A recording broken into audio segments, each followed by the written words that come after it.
This is Inner View, an inside look at the people whose music has changed our lives. Tonight's program is brought to you by Clarion Car Stereos, MCA Records, Columbia Pictures, and Circus Magazine. Where do Pink Floyd, the Rolling Stones, Blondie, Van Halen, and many more rock giants come together? Every issue you'll find them in Circus Magazine. Circus Magazine, your rock and roll magazine, is at your newsstand now. We'll be back with host Jim Ladd and Inner View right after this. If you thought rock was fading, open your ears to the eyes of Donnie Iris.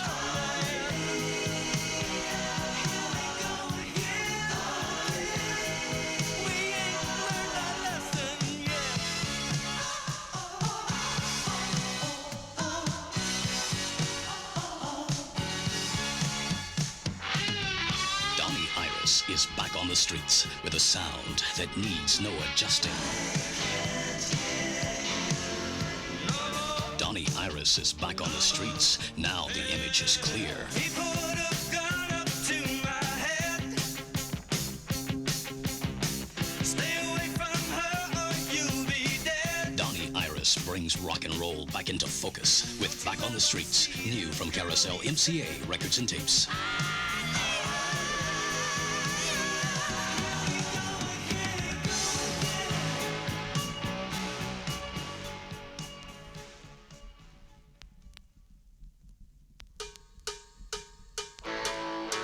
Good evening, everybody. I'm Jim Ladd. Tonight, for the first time on our show, you will meet Dave Hlubek, lead guitarist of Molly Hatchet. As most rock and rollers are aware by now, Molly Hatchet has made their reputation as a hard rock and power band from the South with a decibel level unable to be measured on conventional equipment. I, of course, had heard many stories about Molly Hatchet's reputation as rowdy bar fighters that some people refer to as bikers with guitars. But you and I both know you can't always believe what is printed about people in rock and roll. So, I thought it would be interesting to invite Dave up to my house in order to provide a peaceful, quiet, and hopefully comfortable environment far away from the madness usually associated with Molly Hatchet. Admittedly, where I live has in the past been the location of some minor flooding due to California mudslides and an occasional fire due to California summers. But we haven't had an earthquake in several months. So with this in mind, we sat down in my living room and began what I was sure would be a serious, in-depth interview of Molly Hatchet. I like to talk about the way you get up to your house up here, man. You like that, huh? This guy's got Seaboard Coastline Railroad, man, running up the side of a mountain. I'm sitting here hoping that it doesn't rain so we don't slide down. I mean, I intend to go back down that little railroad down there in that little car, you know, with your dog trying to bite me in the butt and everything else, man. I don't want to slide down the side of this mountain and then looking at John Mayall's chimney over there, man. I don't want to burn up here.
I can't say this about you people. I mean, Go ahead. these are the only people I know that keep Coke on tap.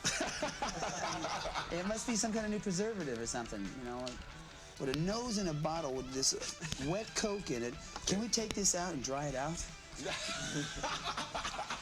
You guys are gracious hosts, I'm telling you. No pot, no dope, nothing. Got a picture of Jesus Christ and the cross over there, right next to her with a chick laying on her back saying, "Oh, do it to me." No lights on, in a house on a hill that may at any time slide down, you know, I could be killed, with an elevator that may or may not work, with a dog trying to bite me in the ass. Welcome to my home. What the hell? Thank you. It's a rewarding experience I should never forget. I've done it all now. I've made it.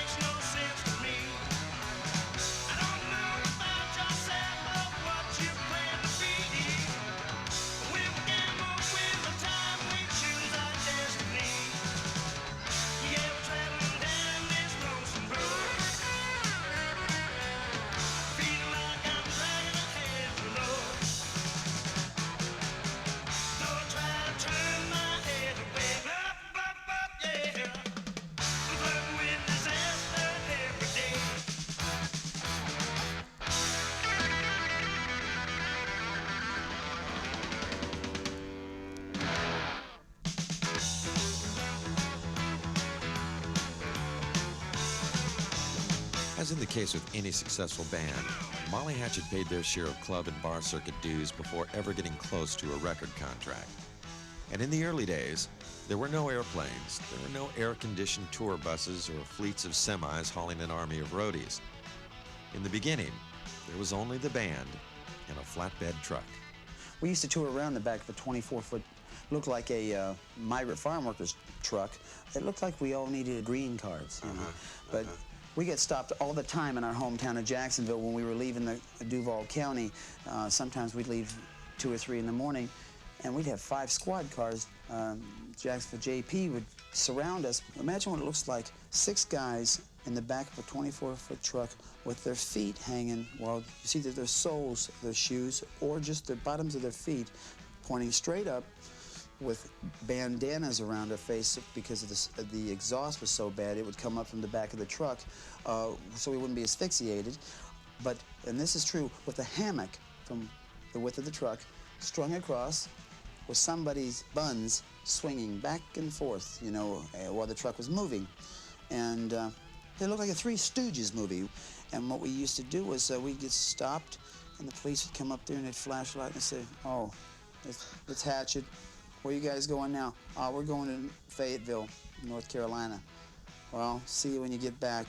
We were just wondering, we thought maybe there was a furniture store robbery or something." And we used to stack our equipment in the front of the truck so anybody could see us driving down the road. It would always look like it was more than it was. So when we pulled up in the back of a gig, you know, of a bar or a cocktail lounge, what have you, it looked like we had some equipment. Yeah. And we didn't have much of nothing. No one can ever come up to us and say, "How does it feel to be an overnight success?" Because I'll tell them to kiss my ass. Well, some people beat slow, some people holler like the long days on the road. Each man can do just what he wants, but we all gotta pull our load. Well, as for myself, I'm gonna take the highway. It ain't as bad as they say. Well, give me wine, cream, whiskey, and rock and roll. Let me sleep my days away. Come on, baby, let the good time roll. Yeah! Come on, baby, let the good time roll. Listen here. I've been home through the Southland. I keep moving on down the line. I ought to settle down someplace, but I just can't find the time. 'Cause as for myself, I'm gonna take this highway. It ain't as bad as they say. Well, give me wine, give me whiskey, and rock and roll. Let me sleep my days away. Come on, baby, let the good time roll. Come on, baby, let the good time roll. Come on with it.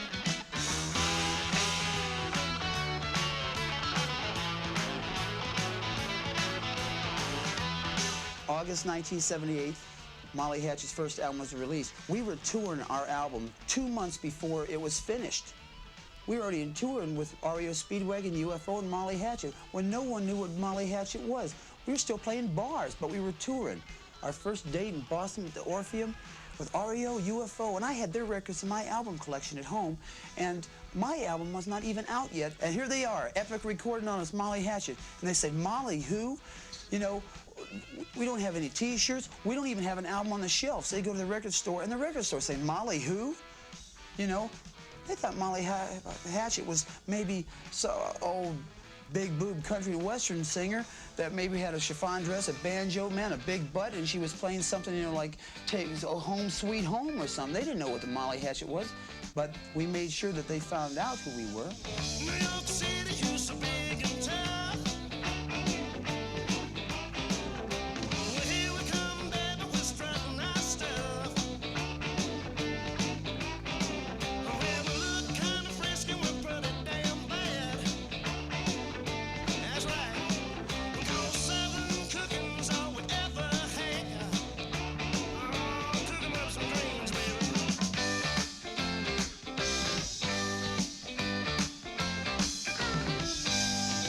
I seen the mountains up in Tennessee.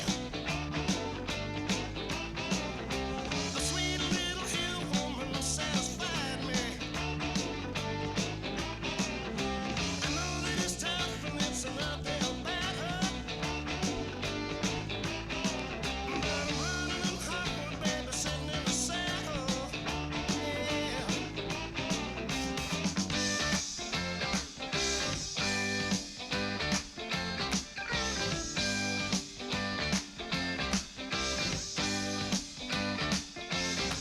Oh, come on with it. Oh,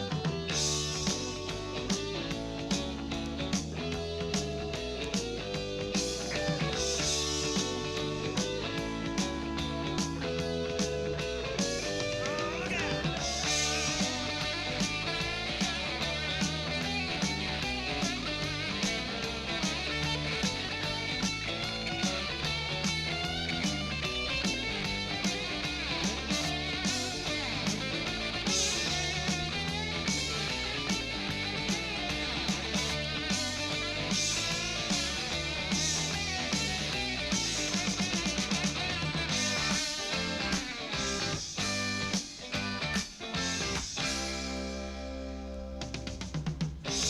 New York City used to be big and tough.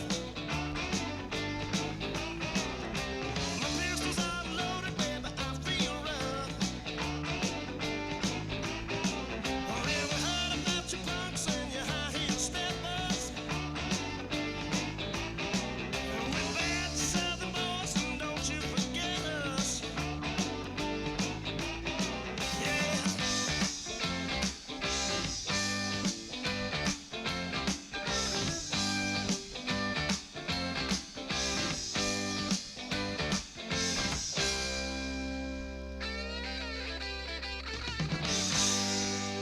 I'm Jim Ladd, and we'll be back with our guest Dave Hlubek, high on a hill in Laurel Canyon, when our interview of Molly Hatchet continues. I mean, is this being held up by sky hooks? What the hell's going on?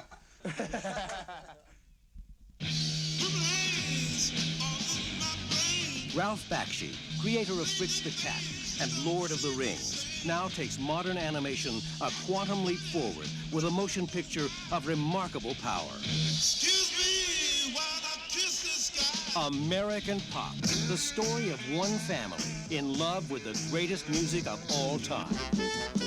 Zalmi should have been a star. Benny could have been famous. Tony had a brush with success. But it was up to Pete to grab it, hold it, and make himself heard. Columbia Pictures presents a Martin Ransohoff production of a Ralph Bakshi film, American Pop. Written by Ronnie Kern, directed by Ralph Bakshi. American Pop, the state of the art in living animation. Rated R, under 17, not admitted without parent. Now playing in a theater near you. Check your newspapers for local listings.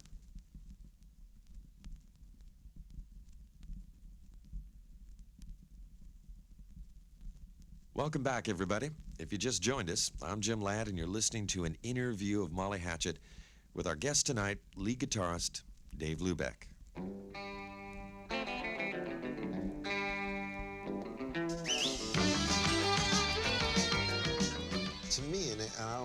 words in your mouth, but it seems like you're moving further away from being labeled as a Southern rock and roll band. You're right.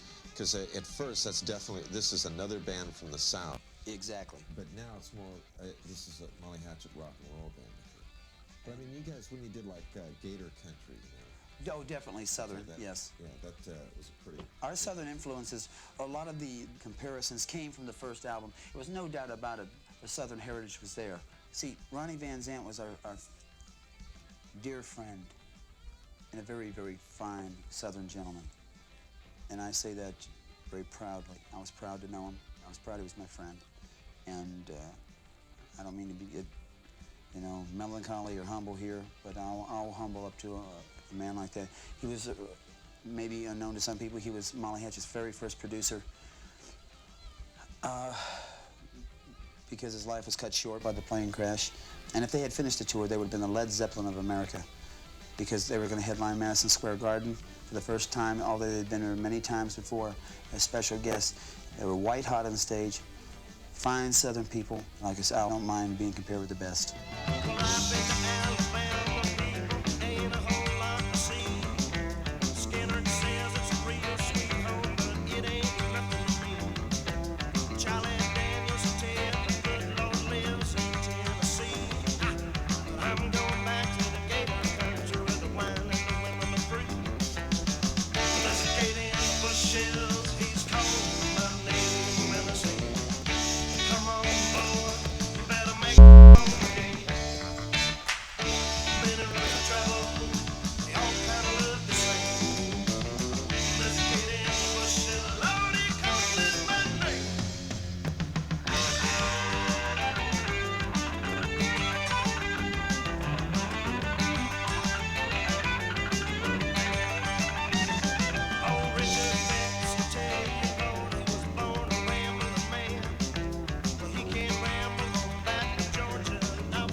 Molly Hatchet Band, we tip our hat and give our respect totally to the RC Band and to the memory of the Leonard Skinner Band and to Mr. Van Zant and 38 Special. They have the same inner drive. Donnie Van Zant, he's a fine performer. All the people in the band, we've all grown up together. There's some fine people and fine players. And Johnny Van Zant Band, Little Johnny, I love him to death. He's a fine vocalist, and for a 21-year-old boy, man, I've watched him mold a crowd when he's opened up damn near a month for us here a few months ago, and I was never so proud. And it's a special breed from there. I'm glad I'm from there. I'm very proud of it. I don't apologize for what I am or what I have achieved because of my roots, my heritage, and being able to rub elbows with people that I respect.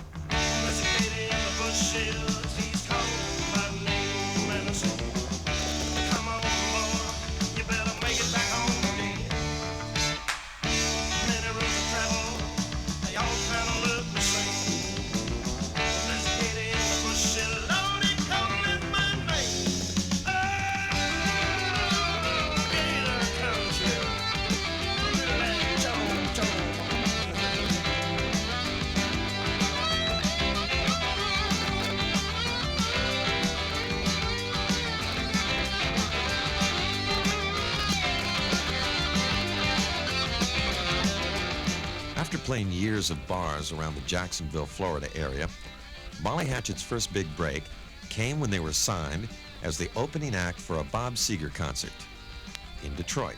All of a sudden, you're up there, you're realizing, man, I'm on my own. I wanted this. And then somebody, just moments before the announcement, just because the house lights were down, the house lights got more applaud than you did. but you played your buns off for 35 minutes, and you wanted that. And the reason you were up there in the first place is because somebody thought that you had it, that you have what it takes to get up there, to get it from 125 cocktail seating bar. Said, kid, you're ready for 35 minutes in front of Bob Seger.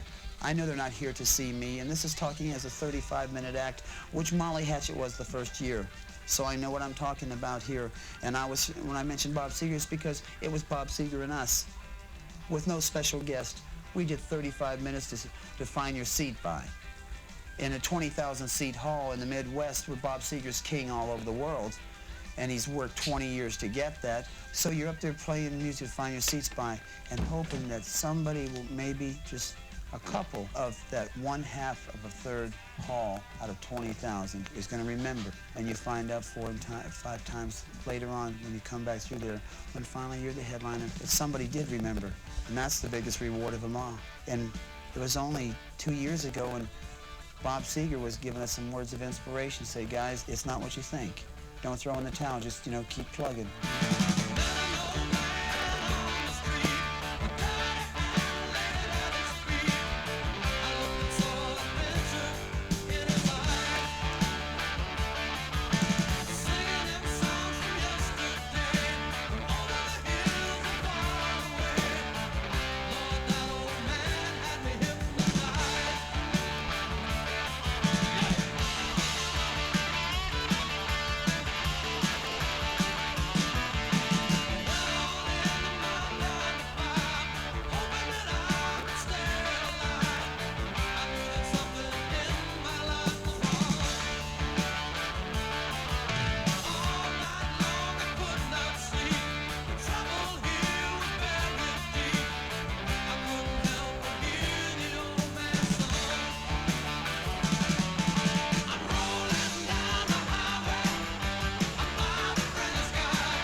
All of a sudden, it becomes Molly Hatchet headliner instead of the pain in the third act, green, wet behind the ears, runny-nosed, snotty guitar player that thinks he's Ted Nugent because he really believes it.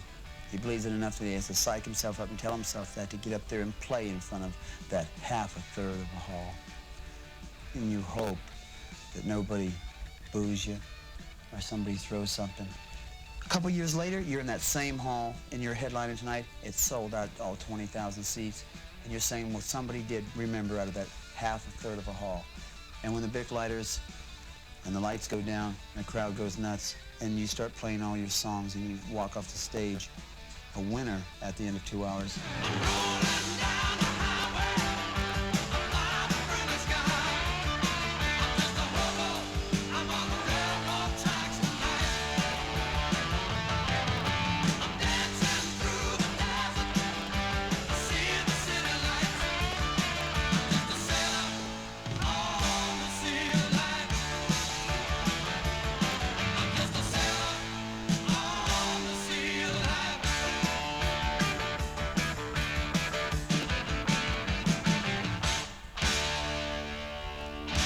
I don't like losing. I like to drive.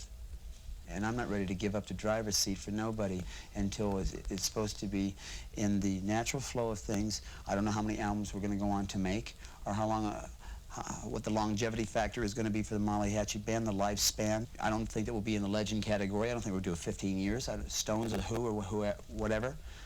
But even me saying that, I don't know. But like I said, I like driving, and we like winning. And as much as I love my mother or my kin or my loved ones, if they were guitarists in another band, I'd kick their ass on stage, in the arena where it belongs. Before and after the show, we're kin, the same blood, I love you. But on stage, your ass is mine. And you better be fast on the draw because I'll shoot you in the eyes. And that's what Molly Hatchet like any good, successful band, are competitive son of a bitches.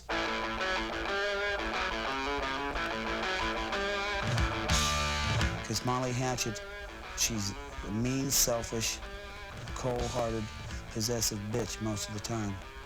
And we sleep with her every night.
Our interview of Molly Hatchet will return in a moment, and when we do, we'll hear from Dave Hlubek about Molly Hatchet's former lead singer, Danny Joe Brown, and their new vocalist, Jimmy Farrar.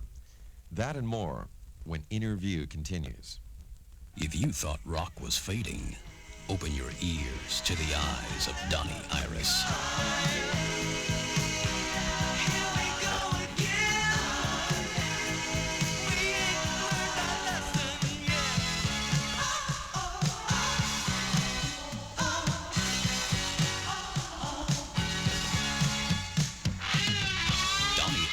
Is back on the streets with a sound that needs no adjusting. Donnie Iris is back on the streets. Now the image is clear.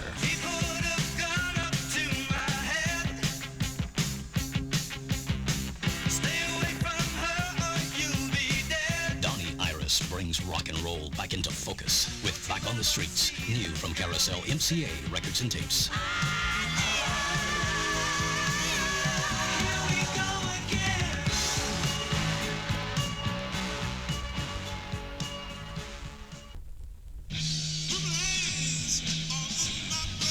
Ralph Bakshi, creator of Fritz the Cat and Lord of the Rings, now takes modern animation a quantum leap forward with a motion picture of remarkable power. Excuse me while I kiss this guy. American Pop, the story of one family in love with the greatest music of all time. Zalmi should have been a star. Benny could have been famous. Tony had a brush with success. But it was up to Pete to grab it, hold it, and make himself heard. Columbia Pictures presents a Martin Ransohoff production of a Ralph Bakshi film, American Pop. Written by Ronnie Kern, directed by Ralph Bakshi. American Pop, the state of the art in living animation. Rated R, under 17, not admitted without parent. Now playing in a theater near you. Check your newspapers for local listings.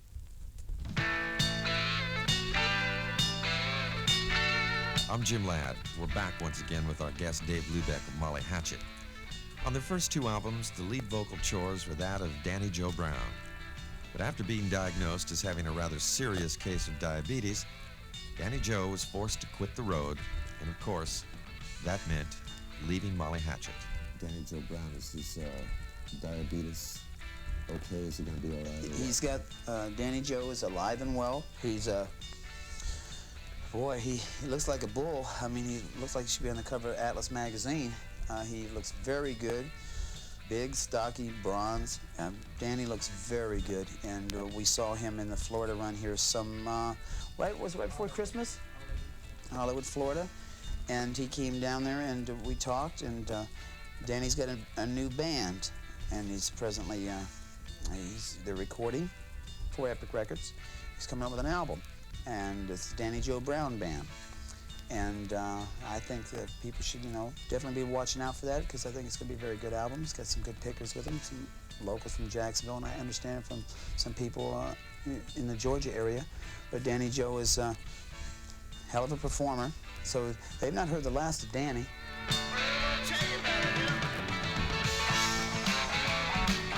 We wish him the best, and we're friends, and I'm proud to know he's my buddy, So like I said, they haven't heard the last of Danny, and look out for his album that's coming out, because they say it's going to be a killer.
You meet Jimmy? How did that come about? Over the telephone.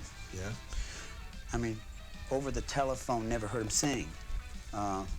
Went to Macon, Georgia, needing a singer real bad, and Jimmy had a band in, I can't remember what the name of the band was, but they're from LaGrange, Georgia. Fine band. And they were playing, the southeastern bar circuit, the Chitlin circuit, we call it, which, encompasses like, Florida, Georgia, North, South Carolina, into Virginia, Tennessee, all that area. And he played the same identical bars that we were playing back in them days, and toured, toured the bars, it's touring, virtually the same manner we did.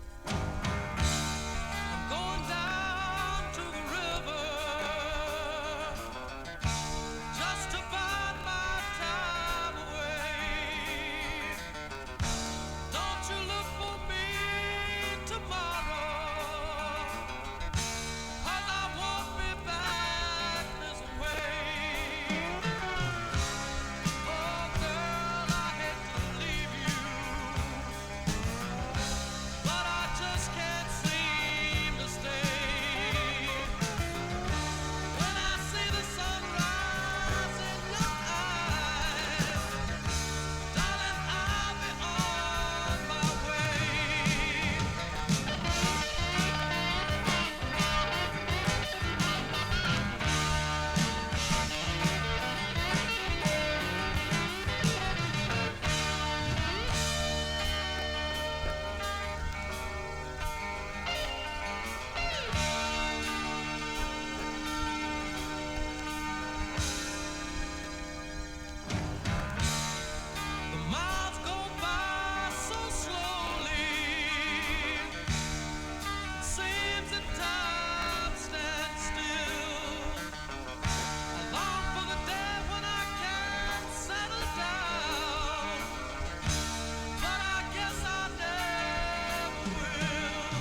this point in their career, Molly Hatchet is more than a little successful.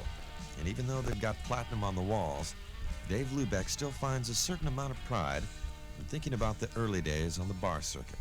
It wasn't so bad back in the bars, playing 4 and 5 sets a night, 45 on, 15 off, when I never took a 15-minute break my whole life. I mean, half an hour, 40 minutes, more like it.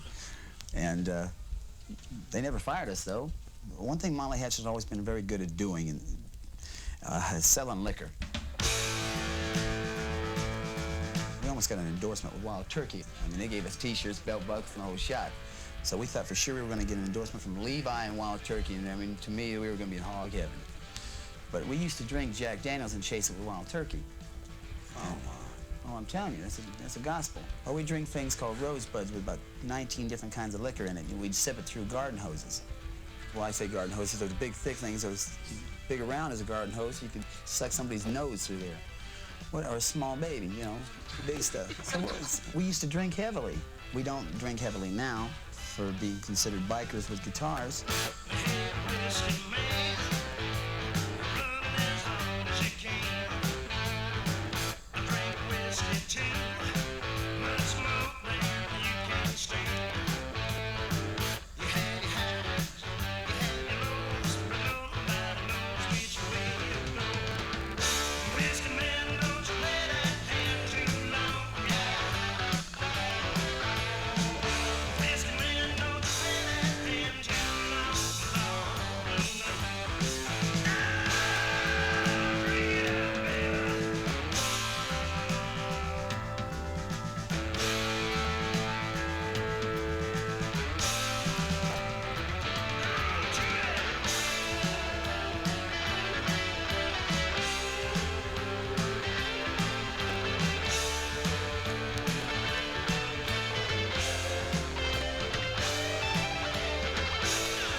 The conclusion of our interview of Molly Hatchet, right after this.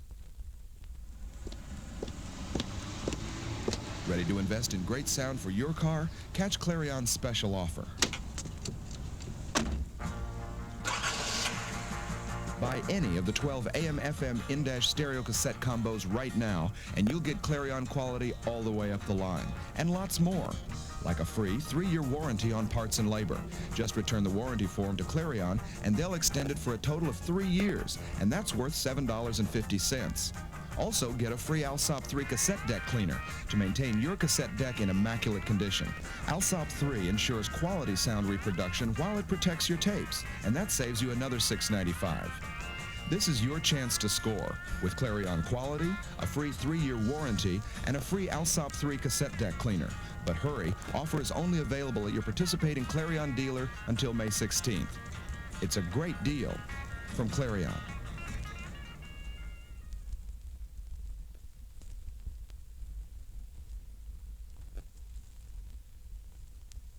And now the conclusion of our interview of Molly Hatchet with tonight's guest, lead guitarist Dave Hlubek. I don't write about things that are not real. I mean, this is 1981. Times they're not like they were. We're living in a crucial time.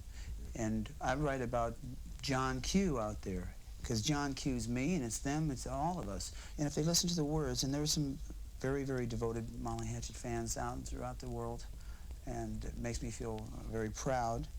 And they'll come up and they'll say, hey, listen, y'all are some damn good people, or I like what you said in this particular bit. So that means to me that they're listening, that they're taking the time to, you know, kind of go between the lines. And that's what our songs are about. We're very personal people. You know, I'm not here trying to BS a bunch of people about what I am and what I'm not. I don't want to sit here and say all this stuff because it sounds pretty and everything like that. I'm not running for president. I don't care about all that. People, they have the decision now in these times as they are, and I mention these because I'm 29 years old, living 150 miles an hour most of the time for being a 40-mile-an-hour person that I am, a very laid-back person. The person that I project, the image I project on stage is a guitar freakomaniac, you know. I give them what they came to see. They came to see a Nugent of the South, so to speak. Well, by God, I'll give that to them. And I'm an aggressive player. It's the way I feel at the time on stage. When you're paying $8.50 a ticket, still they had to make a decision. This is where I say the phrase comes, I respect my audience. When I see a sold-out hall, when I see 10,000 people out there like it was the case last night when we were in Oakland, I don't think anybody tours harder than our band. And I think I say that without, you know, I have a lot of credentials. I mean, I can back that up.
I'm glad I'm in the business. I'm more addicted to music and the whole idea and everything that surrounds it is involved with it. I'm more addicted to that than a heroin addict would ever thought they would be. There's no halfway house for an addicted musician withdrawn from. For 2 hours, 90 minutes a night, I get to try and excite people. If nothing more, take that kid that's standing at the front of the barricade, that's just seen 2 other acts play, and here comes the headliner with his arms crossed, a blank expression on his face, say, by God, entertain me, move me, make me do something, make me throw a beer bottle at you if nothing else, but do something to me and give me what I came to see, because I'm pissed off, I'm broke, I'm disheartened by nothing more than because I'm youthful, because I'm a young person, and because coming to the show tonight, I've been frisked because of long hair. That there intrigues me. by God, I'll reach them if I have to play 138 dB. If nothing else, I'll make their ears bleed.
From Jacksonville, Florida, with the bizarre type album cover, a Molly Hatchet, and on the back a picture of 6 guys and me laying across the bottom with sunglasses and redneck power and all this stuff, and then not exactly the vision of good old home boys, you know. And it's interesting to me now after the fact that here we are and we're platinum all across the board in 3 albums, and we thank everybody for that out there, and I mean that I still, everybody, myself and everybody in the band, we still pinch ourselves, you know. That's why I say it's a fantasy. But at this point, if I never did another record, I've done something now that not everybody gets a chance to do. Some people don't get a chance to do what I'm doing now, knowing that this is going to go out to 200 stations nationally all over.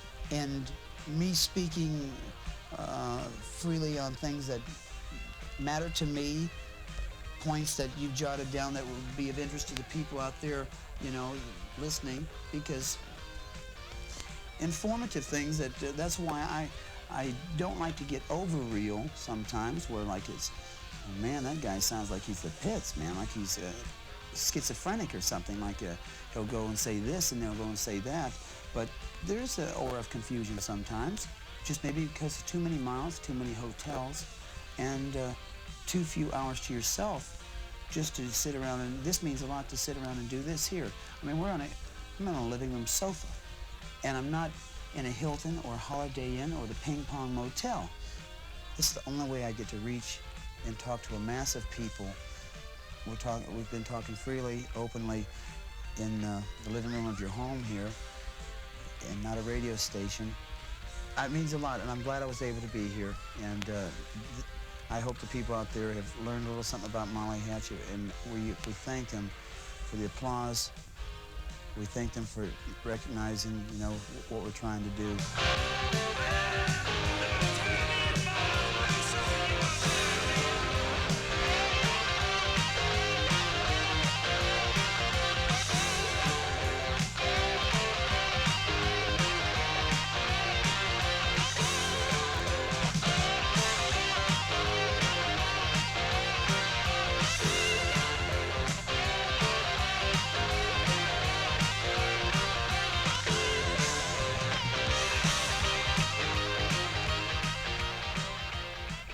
Molly Hatchet, Dwayne Rowland, Steve Holland, Bruce Crump, Banner Thomas, Jimmy Farrar, myself, Dave Hlubek.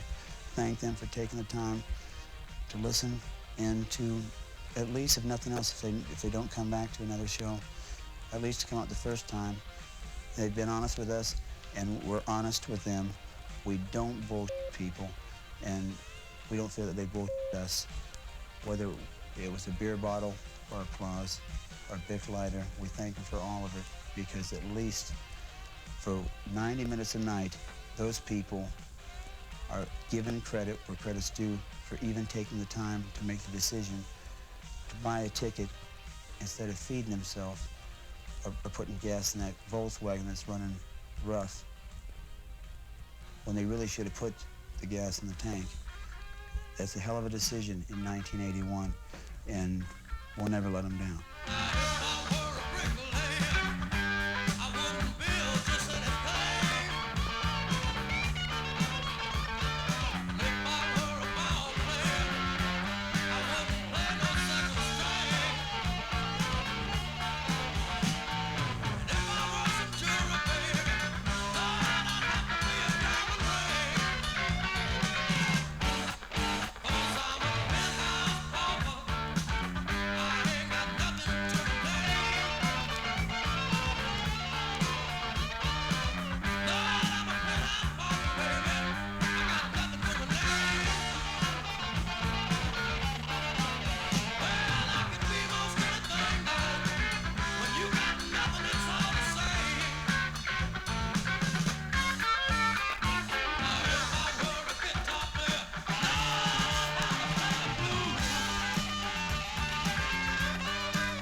I thank you all for this, and I'm Man, serious. we thank you. welcome.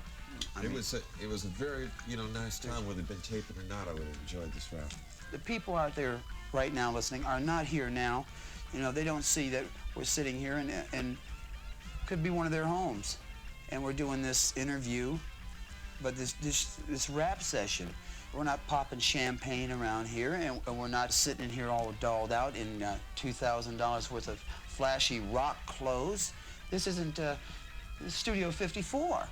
Before I came here this afternoon, now I had no idea that this was your world here, and I believe that everybody's place is a presentation of themselves. You're perverted, I'll tell you. No, but it says something about a person, and that's why. That's what it says about me. Thanks a lot, Dave. You know, who loves you, baby? You know, Yeah, really, you're beautiful. Don't ever change. copper Love wax, you. okay.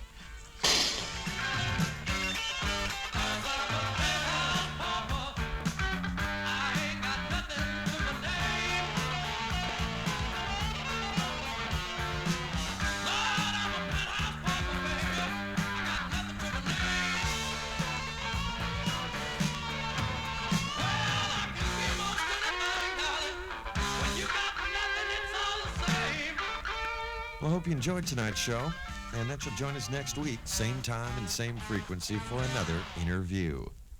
I'm Jim Ladd. If you thought rock was fading, open your ears to the eyes of Donnie Iris.